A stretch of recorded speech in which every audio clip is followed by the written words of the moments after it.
ತಾಸ್ನಾಗ 100 ಪ್ರಶ್ನೆಗಳು ಕಂಪ್ಲೀಟ್ ಆದವು. ಕರೆಕ್ಟ್ ಆಗಿ ಗಮನಿಸ್ಬೇಕು. ಮತ್ತೆ ಇನ್ನ ನಿಮ್ಮ ಕೆಲವೊಬ್ರು ಸ್ವಲ್ಪ ಕಡಿಮೆ ಮಾಡಿರ್ಬೋದು, ಹೌದಲ್ಲ, ನಾವು ಅಂಕಗಳು ಸ್ವಲ್ಪ ಕಡಿಮೆ ಬಂದಿರಬೇಕು.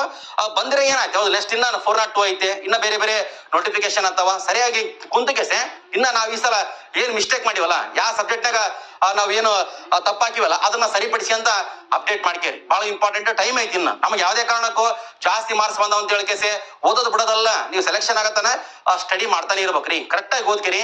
100% ನಿಮ್ಗ ಇವತ್ತಿನ ನಾಳೆ ಸೆಲೆಕ್ಷನ್ ಆತ್ರಿ. ಕರೆಕ್ಟ್ ಆಗಿ ಗಮನಿಸ್ರಿ. ಮತ್ತಿನ್ನ UPSC ಪ್ರಶ್ನೆ ಪತ್ರಿಕೆ, ಆಮೇಲೆ KS ಪ್ರಶ್ನೆ ಪತ್ರಿಕೆ, ಆಮೇಲೆ PCPS ಪ್ರಶ್ನೆ ಪತ್ರಿಕೆ, ಆಮೇಲೆ KE ಏನೇನೇ ಪ್ರಶ್ನೆ ಪತ್ರಿಕೆಗಳು ಕಂಡಕ್ಟ್ ಮಾಡಿರಲ್ಲ ಎಕ್ಸಾಮ್ಸ್, ಅವೆಲ್ಲ ಪ್ರಶ್ನೆ ಪತ್ರಿಕೆ, ಇವೆಲ್ಲ ಅಷ್ಟು ಪ್ರಶ್ನೆ ಪತ್ರಿಕೆಯನ್ನ ಕಲೆಕ್ಟ್ ಮಾಡ್ಕೇರಿ. ಕಲೆಕ್ಟ್ ಮಾಡ್ಕೊಂಡ್ ಕೇಸಿ ಅಪ್ಡೇಟ್ ಮಾಡ್ಕೊಂಡು ಸ್ಟಡಿ ಮಾಡ್ಬೇಕು. 5ರಿಂದ ಅಪ್ ಟು PUC ತನ ನೀಟಾಗಿ ಅಪ್ಡೇಟ್ ಮಾಡ್ಕೇರಿ. ಮತ್ತೆ ನ್ಯೂಸ್ ಪೇಪರ್ನ ಸರಿಯಾಗಿ ಓದ್ಕೇರಿ. ಯಾಕಂದ್ರೆ ಕರೆಂಟ್ ಅಫೇರ್ಸ್ ನೋಡ್ರಿ ಹೆಂಗ್ ಬಂದವ. ಅದಕ್ಕೆ ನೀವು ಆ ನ್ಯೂಸ್ ಪೇಪರ್ನ ಸರಿಯಾಗಿ ಓದ್ಕೊಂಡ್ಬಿಟ್ರಿಗಿನ ಯಾವುದೇ ಪ್ರಶ್ನೆಗಳು ಮಿಸ್ ಆಗೋದಲ್ಲ. ಇಷ್ಟ ಹೇಳ್ತಾ ಇವತ್ತಿನ ತರಗತಿ ಮುಗಿಸ್ತೀನಿ. 1 ತಾಸು 5 ನಿಮಿಷ